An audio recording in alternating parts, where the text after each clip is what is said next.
Maybe they feel that there just is not a deal to be had, and they will be better somehow just leaving the EU with no deal at all. No, I'm sorry, but that's not the case. And Boris Johnson cares about one thing only, which is what he's always cared about. This is Boris Johnson in power. In Britain's unwillingness to compromise and its unwillingness to be sensible.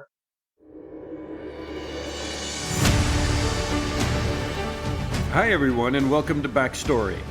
I'm your host, Dana Lewis, broadcasting this week from the Côte d'Azur in the south of France. With my family, I drove here from London. The Eurotunnel was filling up with people like us who didn't want to risk air travel. People sensibly wearing masks in shops, by the way, mandatory in a mall we entered in Monaco. We've even had our temperature taken before being allowed onto the patio of an outdoor restaurant. The virus is taken extremely seriously here, as it should be. France was one of the first to lock down, Britain one of the last. No wonder the UK has suffered so many deaths, third highest after America and Brazil.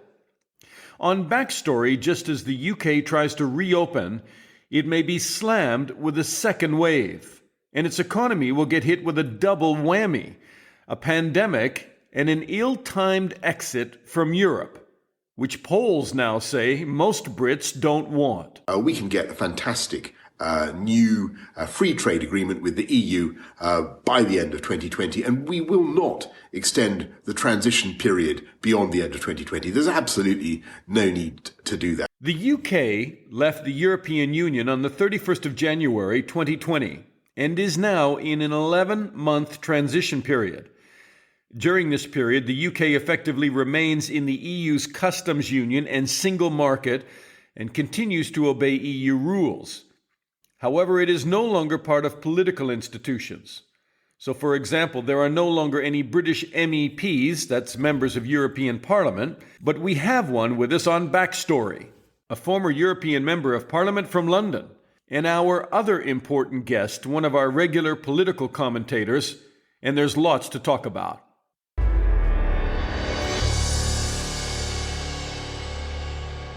Let's switch to the United Kingdom and talk to political commentator Jo Phillips and also the former member of European Parliament, Irina von Wiese.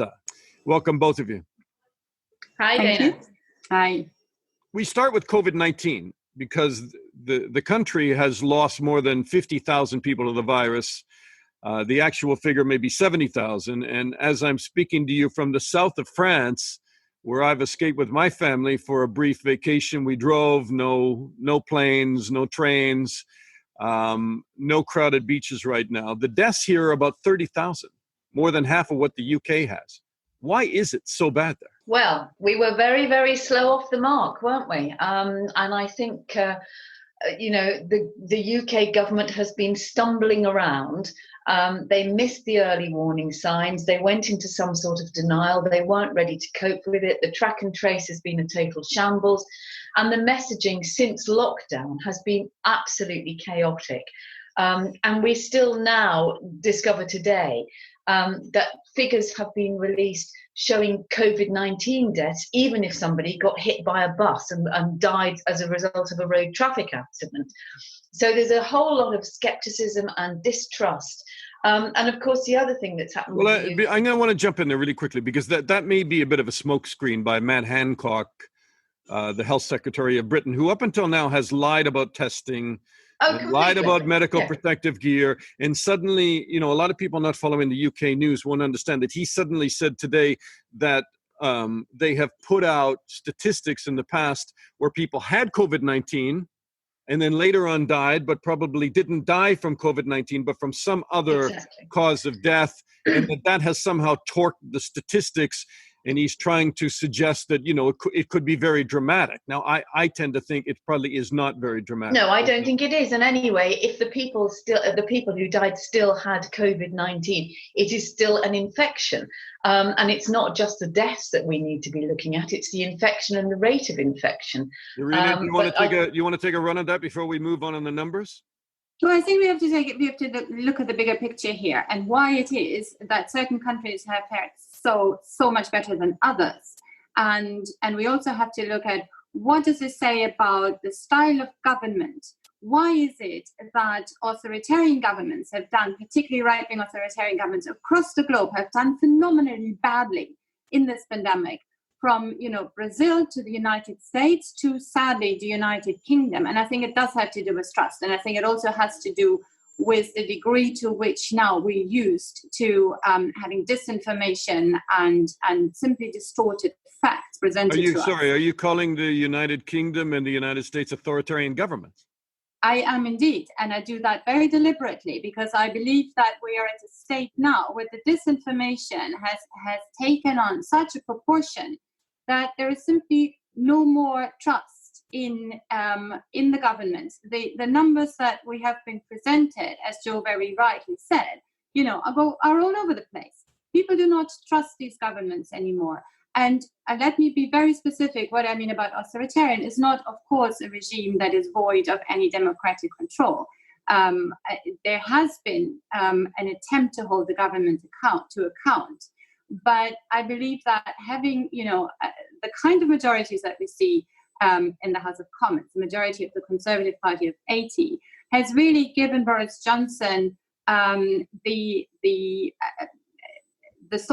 idea that he can really, impose his own ideas, which were all over the place, without really being held to account. Yeah, I think the point you're raising about accountability is pretty important. And it's interesting that the three of the countries that you mentioned, Irina, USA, UK, and Brazil, of course, have got three men leading them who have got egos the size of their own countries, if not the planet, who won't listen to anybody else and will do things their own way. And the countries where the pandemic has been handled well have been, by and large, led by women. And most of the, it's certainly in the UK government, it is a very male government and surrounded by male advisors. And those men, you mentioned Matt Hancock earlier, they won't put their hand up and say, hang on a minute, how's that going to work? Because those sort of men would never, ever show that they didn't agree. They're on a greasy cloth for themselves. But I mean, in fairness to the government, there are lots of very bold men in government, some of them in the Conservative Party, who have been silenced by Boris Johnson or pushed to the back benches.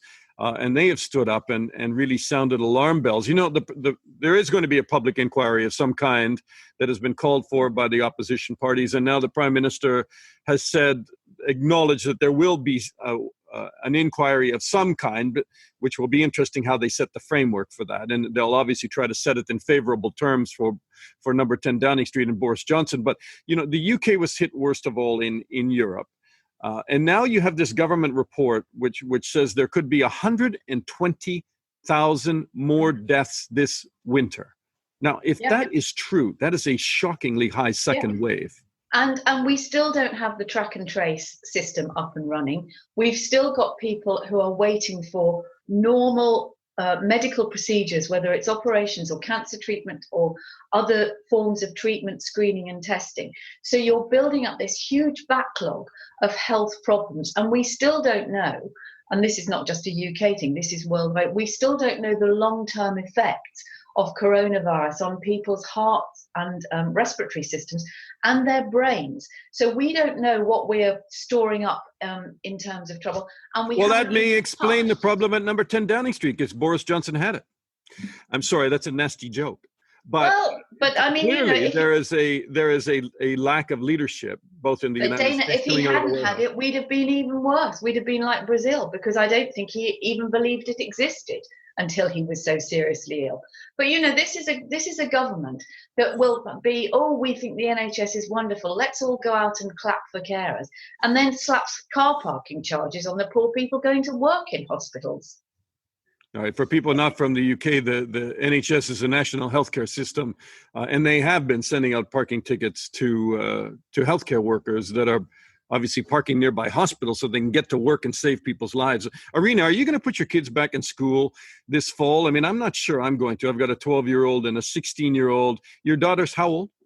My daughter will be 16 as well, so she missed out on one of her key exams. Yes, I am putting her back in school. I think that it is key that we do get the education system back up and running, because the long-term cost of that gap in education, particularly for those children who already have an attainment gap, is going to be enormous. And I think it is desperately unfair on that younger generation. Am I worried? Yes, of course I'm worried. Her father is immunocompromised. I think it is a very personal decision that everybody has to make for themselves. But what we're seeing now is that the lockdown, the long-term consequences of the lockdown are going to be much, much more wide-reaching, and will also uncover divisions in our society. Can I talk to you about that, since you've raised it? Because I know you wrote a pretty interesting article that kind of got me interested in talking to you today more than anything, and that is that you talk specifically about London and the two Londons. Because there are a lot of rich people in London and well-off people in London who have been pretty well immune from this, not all of them, but they have been able to isolate and be able to stay away from work and work from home. But frontline people, which draw on some of the least economically well-off in London, have had to go to work, and a lot of them have gotten sick. Yes, well, Charles Dickens described the tale of two cities. And I have to say, Dana, I was absolutely shocked. And this is not something that should come really as a surprise. But when I started cycling to London at the beginning of lockdown, I needed to get some exercise. So I got on my bike and I cycled through where I live, which is West London, and then across the Thames and down to South London. And it was striking. There was nobody in the streets in the affluent boroughs, such as Kensington, Westminster. And then when you get to South London, it's like entering a completely different world. Not only was there no sign of social distancing, of lockdown anywhere, there were people queuing. And I realized they weren't queuing for groceries like elsewhere. They were queuing for cash machines because they didn't have access to contactless or even to a credit card. And then I started talking to people, and they said to me, well, I'm being sent out to work in highly dangerous environments as a bus driver, as an Uber driver, as security guards, or indeed as NHS staff. And then you're asking me in my free time that I can't see my grandchildren or my grandparents, for that matter, or my loved ones, that I can't go out. So obviously, it is a completely different picture. We have 4 times more people getting infected and dying from this disease from the most deprived parts of society than from the richest parts. I suspect, Joe, that's just not London. That's probably major cities all over the world. I think it is probably major cities all over the world, but I don't think it's exclusive to cities. I think it's more visible, the difference in cities. But where I live, on the English coast, we have pockets of great deprivation. And actually, there are 2 areas not far from me that may be going into localized lockdown. There's a real problem, and Irina's absolutely right. If you don't have access to contactless payment, if you don't have access to computers and stuff to help your kids learn when they will have been off school for 6 months by the time in September, if you're a private renter, a private tenant, you're at the mercy of your private landlord. And as Irina rightly says, the people who are working in the jobs as security guards, cleaners, delivery drivers, healthcare assistants, these are the people who we know have been bearing the brunt, the toll of death and illness across the board through this, and particularly people from the Black and ethnic minority communities. I guess what makes me scratch my head is, and first of all, my heart goes out to those people, and we hope that they have jobs at the end of this, and they're able to support their families, and they're able to do it in a safe way. Because I think there's at least 24 bus drivers, for instance, that have died in London from COVID-19 and staying on the front line and staying on the job while all of this has taken place. And there have been deaths from people who work in the tube as well. And but I personally think, and I'll bounce this off both of you, and you can jump on me if I'm thinking the wrong way, but isn't it a bit ridiculous always to blame big business and wealth in London for everybody's ills when they employ millions of people and account for 23% of the UK economy? And so we have to be able to talk about the have-nots without dragging the people who do work and do supply employment through the streets over it. It's not. But I don't think anybody. But Dana, I don't think anybody's blaming wealthy people. It is the structure of our society. But there's a lot of hostility towards London. There's a lot of hostility, and I can tell you that, you know, an awful lot of those empty places that Irina was cycling past, most of them were coming to their second homes down here, much to the resentment of local people who live in these small coastal communities. Down here is you're how far from London again? I'm 60 miles from London. So a lot of them So are I'm driving out of the city. the first bit of seaside you come to when you head south. But I mean, it's not about wealthy people, but it is about how we are aware of each other. And that is down to government. And I think it's also down to the Mayor of London, who I think has had a terrible, terrible pandemic. He has not been brave. He has not stood up to government. He hasn't insisted on proper safeguards for the people who actually come under his auspices, like the transport workers who drive the buses and the underground. A lot of trains. people say he was very late to even get them protective masks. And, Absolutely. Irina, do you want to jump in? I totally agree. He was too late, but I wouldn't put the main blame at his feet either. I do think that this is a systemic problem which has pre-existed the pandemic. It has become obvious now, but it is something that we should have addressed, of course, decades ago, when the income gap and the wealth gap, specifically in London, were wider and wider and wider. And no, it is not the fault of the business or even the incentives given to businesses, whose positive role I fully acknowledge. It really is a problem about housing, transport, and other policies, that infrastructure that have been completely ignored over many, many decades.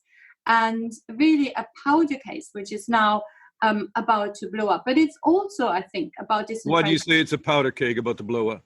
Well, I mean, I'm because I work with some of these deprived communities, and the truth is that Black Lives Matter, for example, there was a specific reason why this came out now. But it's not like we haven't had problems with racism over so many years.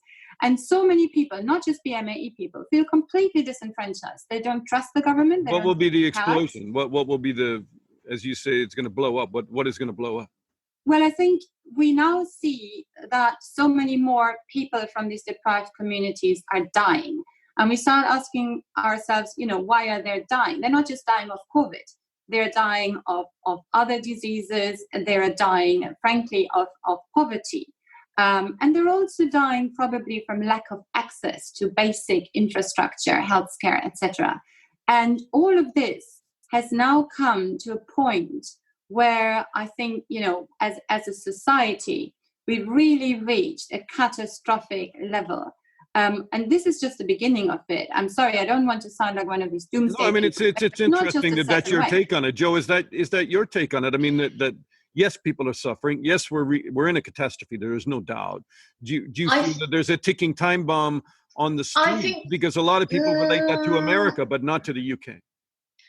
I don't know. I think there will be flashpoints, but I think the flashpoints will come, as we've seen with the Black Lives Matter or Extinction Rebellion, but they're more likely to come from illegal raids, frankly, and people not social distancing. I think the real problem is, yes, disenfranchisement and complete distrust in government. And unless you have the public with you, you actually can't govern. So the next time you say, oh, we've got a spike, it's October, we've got winter flu, we've got a spike in coronavirus, we're going into lockdown.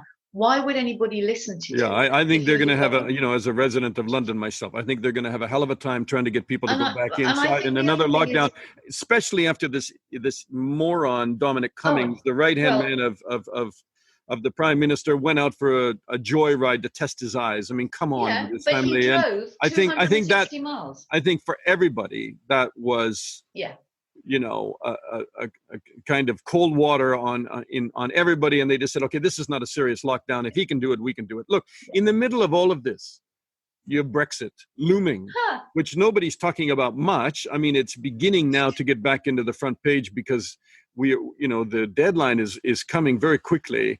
So you have the shaking pandemic rattling the foundations of economies around the world. And the UK seems to be heading for a no-deal Brexit. Would both of you agree that looks like what's on the horizon, and what does it mean? Yes, Dana, I think unfortunately you're absolutely right about this.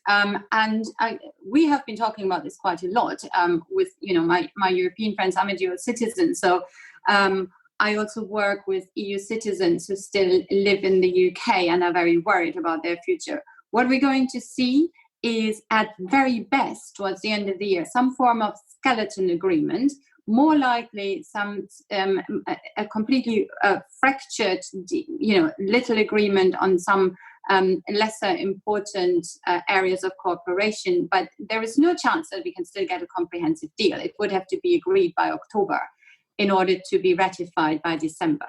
So Joe, do you agree with that? Sorry to cut you off, Irina, but Joe, do you think we're heading in for a no-deal Brexit? Yes, I do, because I think Boris Johnson doesn't care, and I think it's a real shame because Tony Blair, the former... How can he not care? He was elected... Because that's what he got elected on. He wants to deliver Brexit. He doesn't care about the consequences any more than he cares about the consequences of a policy that thinks it's more important to get people back to the pub than kids to go back to school. Interestingly, Tony Blair, the former Prime Minister, had commissioned a report that was published this week, and what that report is recommending is a delay of 12 months. Now, this isn't extending the extension period. But Boris Johnson would have to ask for it. But yeah, Boris Johnson would have to ask for it, and that comes back to the machismo thing. Would he do that? He doesn't have to break his promise. He doesn't have to renege on his promise of not asking for an extension.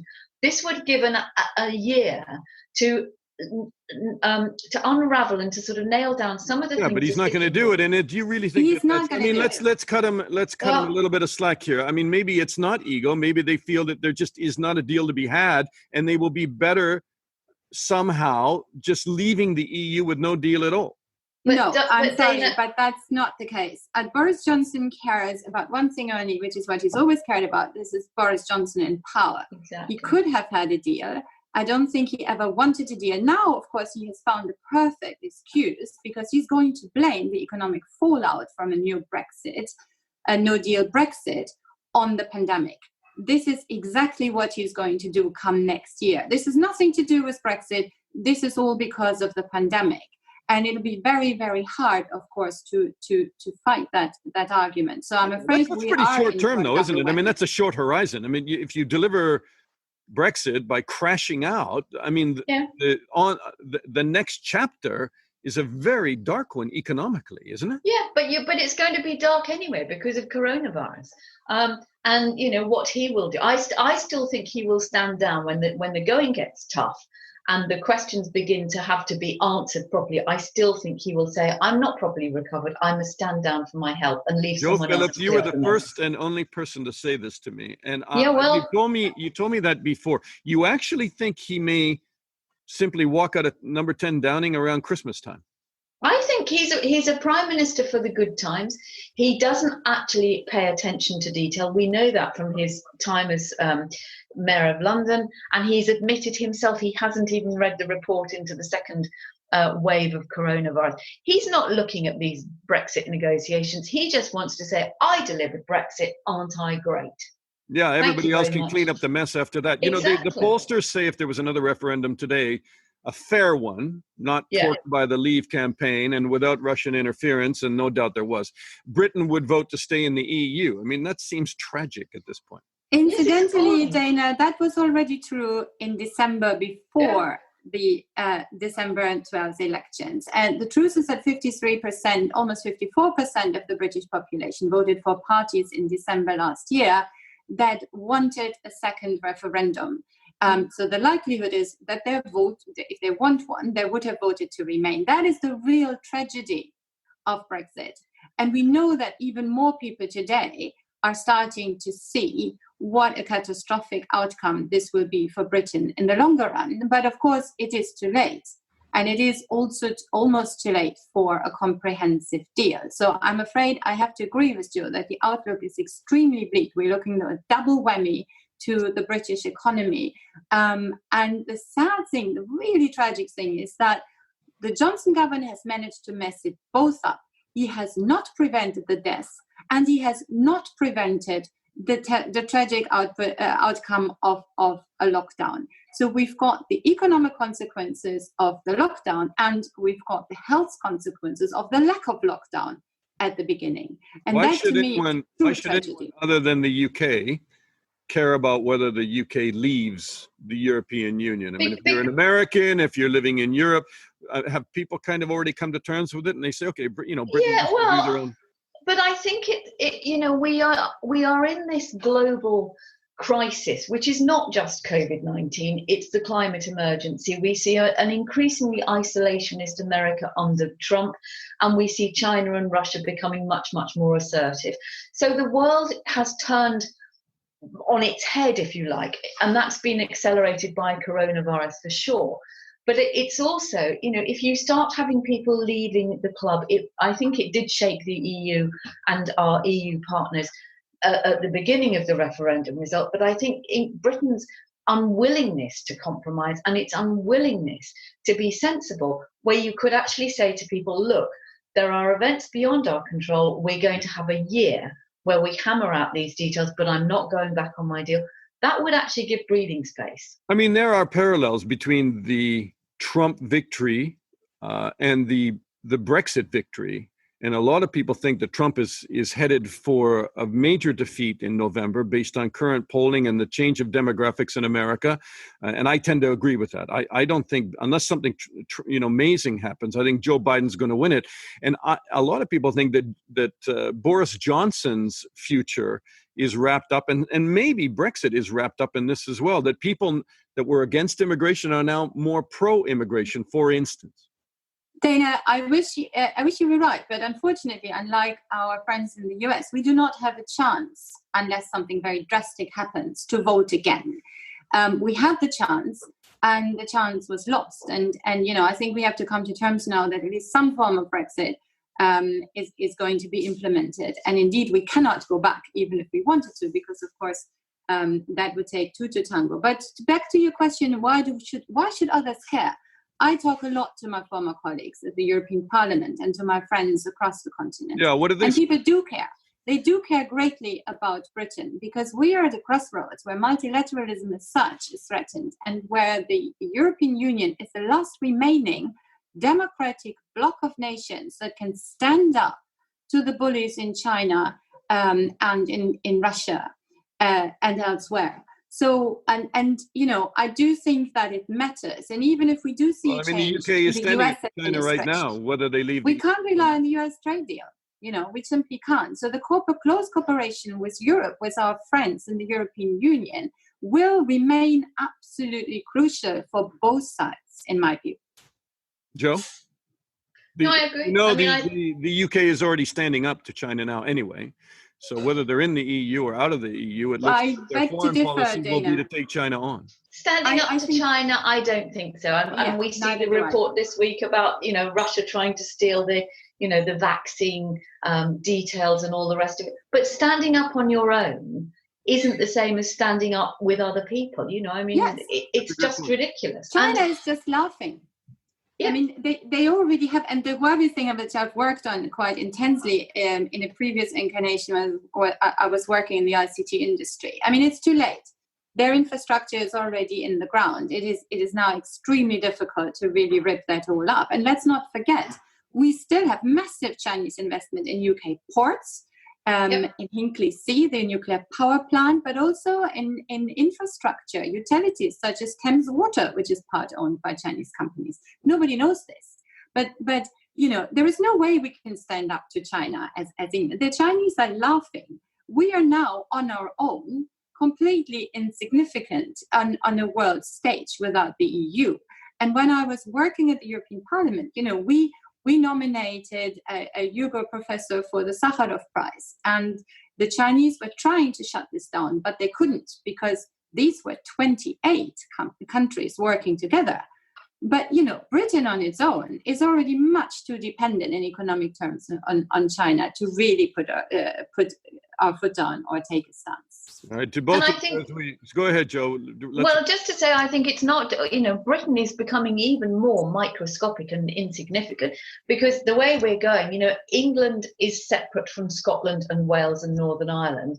Scotland would much rather stay in the European Union. And there is, the whole coronavirus has strengthened their hand for Scottish independence. We are, I think, looking down not just the double barrel of a recession and a global pandemic again. I think we're looking down the fact that we will end up with a very tiny country, which is pretty much the M25, governed by a madman. Wow, a madman. Britain's economy is likely to suffer the worst damage of the COVID-19 crisis of any country in the developed world, according to a report by the Organization for Economic Cooperation and Development. You have a second wave of COVID-19 chasing after you. You've got Brexit on the front doorstep. Anybody want to say anything positive just to close out our segment here? The weather is good. I've had the virus already. No, I mean, it's not a great situation. I think there is, however, a realization by many people that they have to rethink the way that our society works, our economy works. And I do like the fact that people are talking more about investing in a green economy. I do like the fact that people are thinking about alternative structures of working, of commuting. And I do think that liberalism is not dead and that we will have a debate about disinformation and honesty in politics. I very much hope that will be one of the silver linings of this crisis. I think it's given all of us a chance, whether we wanted it or not, to reflect and to a certain extent recalibrate. And I think for many individuals and families, it's meant that, exactly as Irina says, people have questioned whether they need to spend 5 hours a day commuting to do stuff that they could just as easily do at home. It's a great shame that our government and other governments around the world don't seem to be using this time to go, hang on, we could actually do things so much better. Forced recalibration with Jo Phillips and Irina von Wiese. Thank you so much, the two of you, for your insight and commentary today. Thank you, Dana. Thank you. Prime Minister Boris Johnson's strategy may be that a no-deal Brexit would be lost in the continuing economic horrors of the pandemic. He is obsessed by pursuing a policy of self-harm for the British economy via Brexit, say many. And some food for thought. President Trump's faltering political fortune pose another risk to Johnson's Brexit Britain. The president has enthusiastically supported Brexit and embraced the British Prime Minister as a like-minded populist. And bizarrely, Trump said recently the European Union was formed to take advantage of America. The European Union was formed in order to take advantage of the United States. They formed and they take advantage of the United States. And I know that. They know I know that. But other presidents had no idea. If President Trump were to lose in November, Prime Minister Johnson would face an uncertain counterpart in Joe Biden. December 31st, 2020, Britain may be on its own, locked out of the European common market with no significant trade deals in place, and an economy in far worse shape than the Great Depression. On that not-so-cheery note, that's this edition of Backstory. Thanks for listening. I'm Dana Lewis, and I'll talk to you soon.